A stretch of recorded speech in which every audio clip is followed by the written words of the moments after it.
দাদা একটু বক্তব্য। বিজেপির পোস্টার লাগানোকে কেন্দ্র করে উত্তেজনা পূজালী পৌরসভার 4 নম্বর ওয়ার্ডে।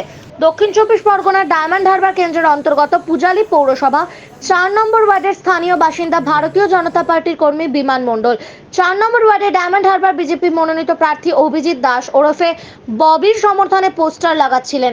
পোস্টার লাগানোকে কেন্দ্র করে উত্তেজনা সৃষ্টি হয় বলে অভিযোগ। 4 নম্বর ওয়ার্ডের প্রাক্তন পৌরপিতা চিন্ময় বারুই, যিনি একসময় বিজেপির হয়ে প্রতিনিধিত্ব করেন এবং পূজালী পৌরসভায় জয়লাভ করেন, পরে তিনি তৃণমূল কংগ্রেসে যোগদান করেছেন। চিন্ময় বারুইয়ের সঙ্গে প্রথমে বচসা শুরু হয় এবং এরপরেই ঘটনাস্থলে আসেন প্রাক্তন বিধায়ক তাপস বিশ্বাস। ওই বিজেপি কর্মীর অভিযোগ, এরপরেই তৃণমূলের বেশ কিছু জন এসে তাকে মারধর করে এবং পিস্তলের বাঁট দিয়ে মাথায় আঘাত করে। তখন তিনি কিছু সময়ের জন্য অচেতন হয়ে পড়েন। এরপর মাটিতে ফেলে বেধড়ক লাথি ঘুষি মার হয়, অকথ্য ভাষায় গালাগালি করা হয়। তারপর তাকে তুলে নিয়ে গিয়ে পূজালী থানায় ফেলে দেওয়া হয় বলে অভিযোগ। পূজালী থানার ভারপ্রাপ্ত আইসি মানবিক পরিচয় দিয়ে সঙ্গে সঙ্গে তাকে একটি স্বাস্থ্যকেন্দ্রে পাঠায় চিকিৎসার জন্য। পূজালী থানায় আসেন বিজেপি প্রার্থী অভিজিৎ দাস ওরফে ববি। ওই কর্মীকে নিয়ে পুলিশের কাছে লিখিত অভিযোগ জানান এবং ডিএম, এসপি ও নির্বাচন কমিশনের অভিযোগ করেন। ওই বিজেপি কর্মী ধীমান ও তার পরিবার নিরাপত্তাহীনতায় ভুগছেন। পূজালী থেকে ক্যামেরায় বিশ্বজিতের রিপোর্ট, RGM নিউজ।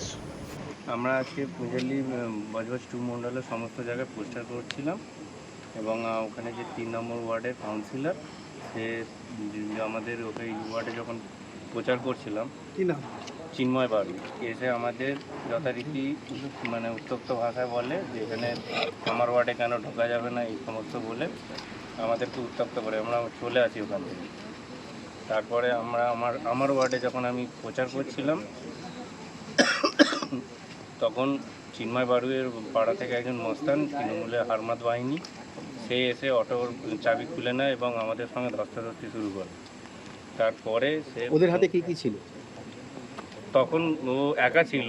তারপরে ওরা ফোন করতে গাড়িতে করে চেয়ারম্যান তাপস বিশ্বাস, মাফিজুর রহমানের ড্রাইভার মনোজ পাল এবং আরও 10-12 জন সমস্ত লোকজন আসে। এসে আমার চিন্ময় বারুইও ছিল, এসে আমাকে যথারীতি মারতে শুরু করে, মেরে আমাকে সেন্সলেস করে দেয়। আমি বুঝতে পারি যে আমাকে বন্দুকের বাঁট দিয়ে মারা হয় এবং আমি সেন্সলেস হয়ে যেতে আমাকে পিঠে, পেটে, বুকে লাথি মারে। আমার শ্বাস নিতে কষ্ট হচ্ছে, এখন ইন্টারনালি ইনজুরি হয়েছে আমার। আপনাকে চিকিৎসা করাতে কে নিয়ে গেছিল? আমাকে চিকিৎসা করাতে এখান থেকে বড়বাবু আমাকে পাঠিয়েছিলেন খড়িবেড়িয়ায় যেতে। তোমাকে নাকি ঘটনার পরে খানিকক্ষণ খুঁজে পাওয়া যাচ্ছে না, তখন তুমি কোথায় ছিলে? তখন ওরাই বলপূর্বক আমাকে বাইকে তুলে নিয়ে এসে বলে, চল তোকে লকআপে ঢুকিয়ে দেবো, একদম থানার ভোটের পরে তোকে বার করবো। ওরাই আমাকে সেন্সলেস অবস্থায় এখানে নিয়ে আসে। তারপরে বড়বাবুর প্রচেষ্টায় আমি, মানে যারা তোমাকে মেরেছে তারাই তোমাকে থানায় নিয়ে আসে? হ্যাঁ, আমার বাইক ভেঙে দেয়, আমার মোবাইল ফোন ছিনিয়ে এটা নেয়। কোথায় হয়েছে? জায়গাটার নাম কি? 4 নম্বর ওয়ার্ড, বিটমনি রোড। আচ্ছা, তারপরে আমাকে ওখান থেকে বাইক ভেঙে দেয়, আমার মোবাইল ছিনিয়ে নেয়। এখানে আনতে বড়বাবু আমাকে চিকিৎসা করতে পাঠায়। সেখানে তৃণমূলের হারমাত বাহিনীরা আমাকে চিকিৎসা করার আগেই ডাক্তারবাবুকে নিয়ে গিয়ে সাইডে কি বললো জানি না, আমার মেডিকেল রিপোর্টে লিখেছে আমি নাকি সাইকি। আমি একজন নমশুদ্ধ পরিবারের ছেলে, আমাকে যাচ্ছে তাই ভাষায় গালাগালি দিয়েছে, আমার জাত তুলে নিয়ে কথা বলা হয়েছে এবং আমার মা বোনকে ধর্ষণ করা হবে এই বলেছে। আপনারা থানায় অভিযোগ করলেন? আমি থানায় লিখিত অভিযোগ করেছি, এবার দেখি প্রশাসন কি ব্যবস্থা নেয় ওদের সম্পর্কে, যেহেতু ওরা খুবই প্রভাবশালী। তুমি কি ভয়ে আছো? ভয় এবং সন্ত্রস্ত তো অবশ্যই আছে, আমার এলাকায় সবাই আছে। তুমি কি চাইছো? আমি চাইছি ন্যায় বিচার। আমি শুধু পিছিয়ে পড়া বর্গ থেকে বলে কি আমার প্রতি এত অবিচার হবে? আগামী দিনে আমার উপর ফের আক্রমণ হতে পারে, এর দায়ভারটা কে নেবে? তোমার বাড়ি কোথায়? আমার বাড়ি পশ্চিম নমশুদ্ধপাড়া, 4 নম্বর ওয়ার্ডে। আপনার নাম? আমার নাম ধীমান মণ্ডল। আচ্ছা, ডক্টরের কাছে গিয়েছিল তো, কি আপনাদের কি ছিল? আজকে কেন প্রত্যেক দিনে অভিযোগ হচ্ছে? আজকে আমাদের ধীমান হচ্ছে আমাদের, আমি ওকে মাঝে মাঝে বকি যে তুই এত শান্ত কেন, কে তোকে রাজনীতিতে আসতে বলেছে? 10টা চড় মারলে ওর মুখ দিয়ে আওয়াজ বেরোয় না। সে ধীমানের অপরাধ হচ্ছে আমাদের যে মোদিজির যে সমস্ত দেয়ালে যে ওই স্টিকারগুলো ওগুলো লাগাচ্ছিল ও আর অসুবিধা, আমাদের যেখানে একজন বিজেপির লিডার, ব্যাস এটাই তার অপরাধ। প্রথমে চিন্ময় এলো। এই চিন্ময় 2017 সালে বিজেপির টিকিটে জিতেছিল।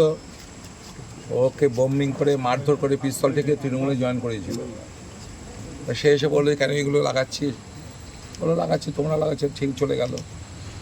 তারপরে যে মাফিজুর রহমান, এখানকার তাপসদা, তৃণমূলের সব লিডার, তারা সমস্ত এলো ক্রিমিনাল বাহিনী নিয়ে।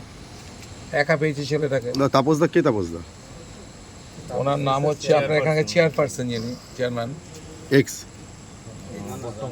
আরে এক্স আর কি, এখানে কি ভোট হয়েছে? এখানে তো ভোট হয়নি। না ববিতা, অ্যাকচুয়ালি ঘটনাটা যদি একটু 2017 সালের পরে এখানে কি পূজালিতে ভোট হয়েছে? প্রহসন চলছে তো। 2017 সালে পূজালি পুরসভা আমরা দখল করতাম। ভুলে গেছে সেই সব দিনগুলো? বোম নিয়ে আর পিস্তল নিয়ে কীভাবে চাপ্পা মেরেছিল। তারপর জনতা রেগে গিয়ে দুটো ইভিএম মেশিন ভেঙেছিল, দুটোতেই বিজেপি জিতলো। এবং তারপরে তাদেরকে পিস্তল দিয়ে তাদের বাড়িতে বম্বিং করে তাদেরকে আবার তৃণমূলে জয়েন করালো। 2017 সালের পরে সেই বডি চলছে। তো এই তাপসবাবু আর আপনার এখানে রয়েছে, মেইন হচ্ছে এখানটায় তাপস বিশ্বাস, চিন্ময় বারুই, আর মেইন হচ্ছে মাহফুজুর রহমান আর তার ড্রাইভার বাবুলাল। মাহফুজুর রহমান হাতে পিস্তল নিয়ে পিস্তলের মার দিয়ে ওর মাথাটা মারে। আজকে যে ছেলেটার যে মাথাটা এইভাবে যে ইনজোর্ড হয়েছে, হ্যাঁ, তো আপনার এই রক্তাক্ত অবস্থায় তো আপনি সেখানটাই মানে ওর কোথায় কোথায় চোট কি বলবো, এদের কীভাবে পিস্তলে বার দিয়ে তার মাথাটা কীভাবে ফাটিয়ে করে দিয়েছে। ওর কোথায় কোথায় চোট লেগেছে? মাথায় মেরেছে, মাথায় মারার পর সেন্সলেস হয়ে যায়, তারপরে অজ্ঞানে পড়ে যায়, পেটে বুকে লাথি মারে, মোটা লাঠি দিয়ে মারে পুরো বডিতে। আমি এখনই ওকে নিয়ে যাচ্ছি এখানটায়। আবার মেরে আবার পিস্তলে বার দিয়ে মেরে ওকে মেরেছে। যখন জ্ঞান ফেরে তখন আবার দেখে যে র্যান্ডাম ওকে মেরে যাচ্ছে লাথি। আবার ওকে বাইকে করে চড়ে নিয়ে এসে বলে তোকে লকআপে ঢোকাবো বলে এখানে ফেলে দিয়ে যায়। ভাগ্য ভালো, মানে আমি ধন্যবাদ দেবো এইখানকার পূজালি এই থানার আইসিকে, যিনি রক্তাক্ত অবস্থা দেখে সঙ্গে সঙ্গে ওকে এখানকার স্থানীয় প্রাথমিক স্বাস্থ্যকেন্দ্রে পাঠায় পরিবারের হাতে। তা সেখানে তো আর স্ক্যান হবে না। পুলিশ কি বললো? আপনারা যে এলেন থানা, পুলিশ কি বলছে? না, পুলিশ বললো যে আমি ওই অবস্থা দেখে, বড়বাবু বললেন যে আমি এই অবস্থা দেখে আমি সঙ্গে সঙ্গে পাঠিয়েছি ওই রক্তাক্ত অবস্থা দেখে। ওরা ওর নামে কমপ্লেন একটা জমা দিয়ে গেছে, কিন্তু আমি বুঝতে পেরেছি যে ওকে মারধর করে ওরা এখানে দিয়ে গেছে। তা আমাদের কমপ্লেন দিতে বললেন, আমরা কমপ্লেন জমা দিয়ে এখানটা লিখে দিলাম। শুধু তা নয়, এ হচ্ছে সিলকা সম্প্রদায়ের, ওরা সেটা জানতো। এই মাহফুজুর রহমান বা এরা সমস্ত মিলে ওকে পোদের বাচ্চা, সিল কাস্ট, জাত তুলে তার কথা মানে গালাগালি, নোংরা গালাগালি, বিজেপি করা, তোর বাড়ি মেয়েদের রেপ করবো। হ্যাঁ, ওনাকে কি মেরে থানার সামনে ফেলে দিয়ে গেছিল? হ্যাঁ, মেরে ওকে বাইকে করে তুলে নিয়ে এসে এখানে আবার ওকে যাতে লক আপ করে সেটা করেছিল, যাতে অ্যারেস্ট করে ঢুকিয়ে রেখে দেওয়া যায়। এইটা তো ডায়মন্ড পুলিশগুলোতে এইটাই চলছে। তো ক্রিমিনাল আর পুলিশ একসঙ্গে রয়েছে শুধু আমার এই নির্বাচনটা ঘোষণা আছে বলে।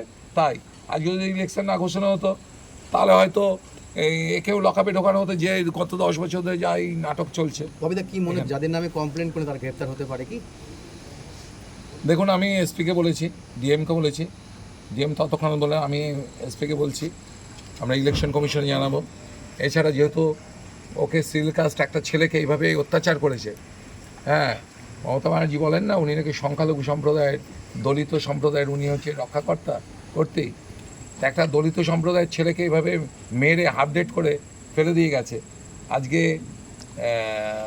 তো আমরা এসসি কমিশনে জানাবো, আর এখানে পুলিশ কি অ্যাকশন নেয় দেখবো আমরা।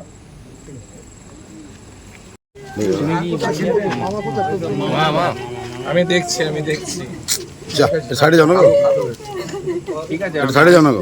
আমি দেখছি মাসিমা, ঠিক আছে, আমি দেখছি প্যাক হচ্ছে ওই অত সোজা না যে মেরে ফেলা। অভিষেক ব্যানার্জি আসার পর এখানে ক্রিমিনাল রাজ শুরু হয়েছে। গত 10 বছর ধরে প্রত্যেকের এইরকম আছে।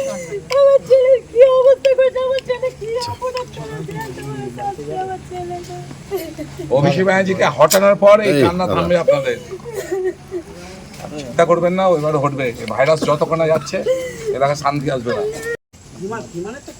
কিসের বিষয়?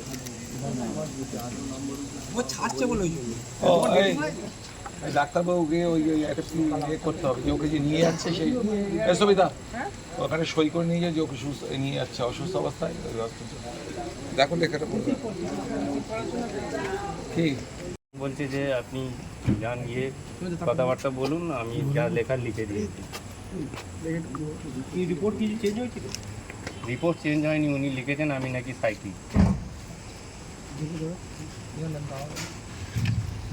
আছে নাকি না দেখি আমাদের উচ্চতর নেতৃত্ব এসে কি বলেন, উনি কি নির্দেশ দেন। আচ্ছা আচ্ছা আচ্ছা ঠিক বুঝে আছে যেতে না লাগানো এখন আপনার বাড়ি, অফিস এবং দোকানকে সুরক্ষিত রাখুন টোটাল সিকিউরিটি সলিউশনের সাথে। আমরা বিভিন্ন নামি দামি ব্র্যান্ডের সিসিটিভি ও সিসিটিভি সংক্রান্ত যাবতীয় অ্যাক্সেসরিজ বিক্রয় করার পাশাপাশি সার্ভিসও প্রোভাইড করে থাকি। টোটাল সিকিউরিটি সলিউশন একটি নির্ভরযোগ্য প্রতিষ্ঠান যা 24/7 সার্ভিস প্রোভাইড করে থাকে। তাছাড়া এই প্রতিষ্ঠান দীর্ঘদিন ধরে যত্ন সহকারে দোকান, বাড়ি, কারখানা, স্কুল, নার্সিংহোম, হোটেল, রেস্টুরেন্ট, শোরুমগুলিতে পরিষেবা দিয়ে চলেছে। আমাদের এখানে প্রশিক্ষণপ্রাপ্ত টেকনিশিয়ান দ্বারা কাজ করানো হয়। আমাদের ঠিকানা গার্ডেন রিচ, মেটিয়া ব্রুজ, কলকাতা 700024। বিশদে জানতে যোগাযোগ করুন 7003047447। লাইক শেয়ার ফলো করুন আমাদের ফেসবুক পেজ আরজিএম নিউজ ও ফলো করুন ইনস্টাগ্রাম ফলো করুন আমাদের আরজিএম নিউজ। সঙ্গে থাকতে দেখতে থাকুন আরজিএম নিউজ, আপনার এলাকার খবর সবার আগে।